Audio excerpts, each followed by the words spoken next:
Барлықтарыңызға сәлем, Дарикук каналына хош келдіңіздер. Бүгін мен осындай барни кекстерін пісірдім. Өте керемет дәмді болып шықты.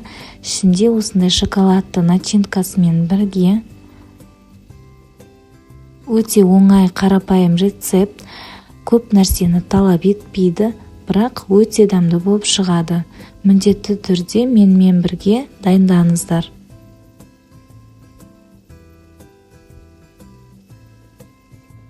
Алдымен бізге 2 жұмыртқаны жарып алу керек. Оның үстіне шым-шым тұзымызды қосып, миксермен әдемілеп араластырып алуымыз керек.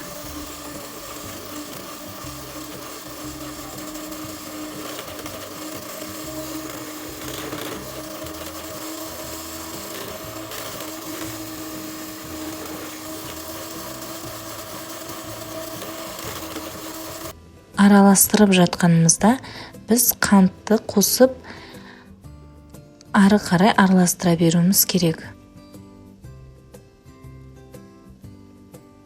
Одан кейін үстіне сұйық майымызды құямыз.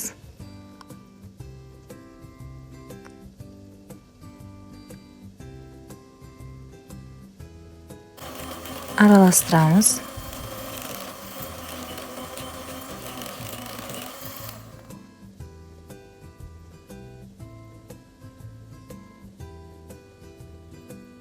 Енді сүтімізді құямыз.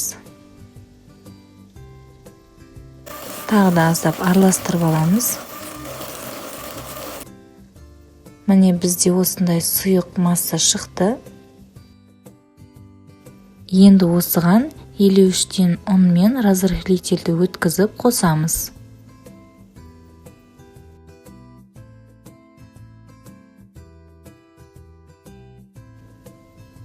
Ұнымызды 3-4 приемға бөліп қосып алу керек. Енді оны осылай лопатканың көмегімен жайлап араластырып алуымыз керек.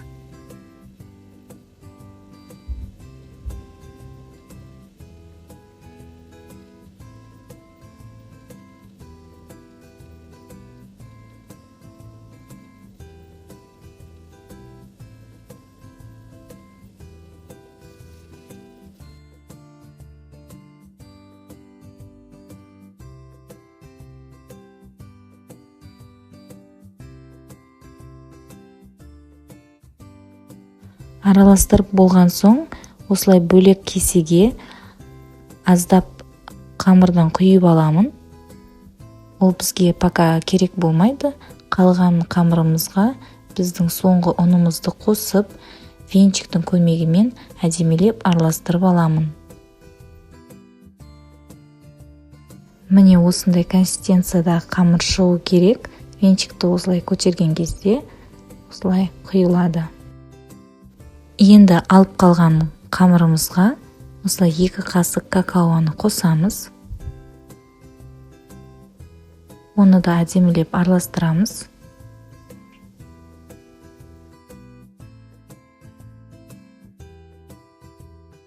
Егер осы жерде қамырымыз сұйықтау болып қалса, аздап ұн қосып жіберуге болады.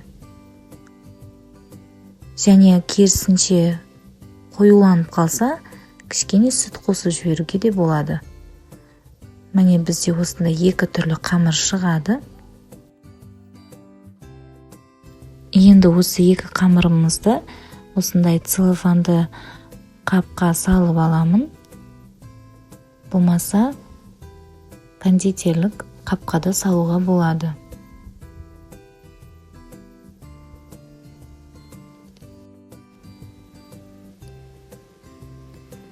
Енді барнидің түрі бар. Осында силиконды формамды аламын. Оны жақсылап сұйық маймен майлап шығу керек. Енді біздің какао қосылған қамырымызды осылай қолдарына, тұмсығына, құлақтарына жағып құйып шығамын.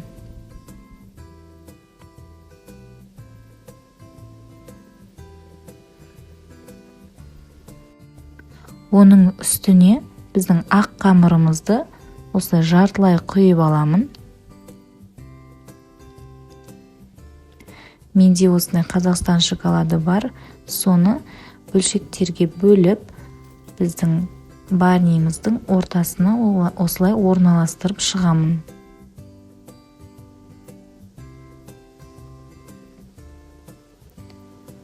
Үстінен толтырып біздің қамырымызды осылай құйып аламыз.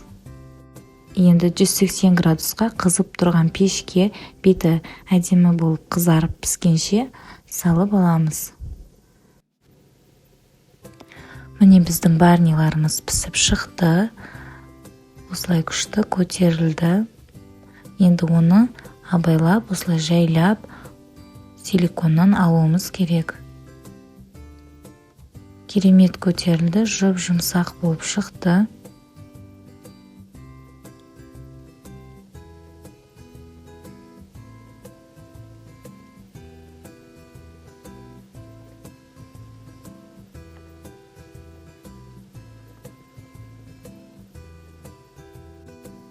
Енді келесі партиямызды да дәл солай пісіріп алуымыз керек.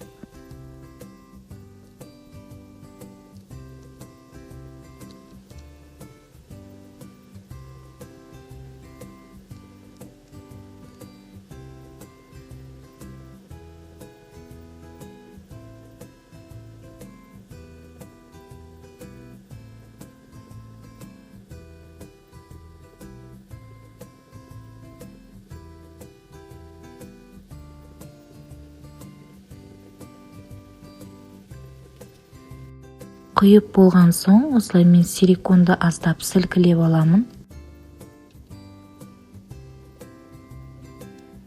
Міне біздің барни кекстарымыз дайын болды. Өте керемет болып шықты. Міндетті түрде осы рецептпен дайындап көріңіздер. Сіздерге ұнайды деген ойдамын. Бисквиті жұп-жұмсақ, ішіндегі шоколадты начинкасымен өте керемет дәмді болып шықты. Егер сіздерге менің видеом ұнаса, міндетті түрде лайк басып подписаться етіп кетіңіздер. Барлықтарыңызға рахмет, астарыңыз дәмді болсын.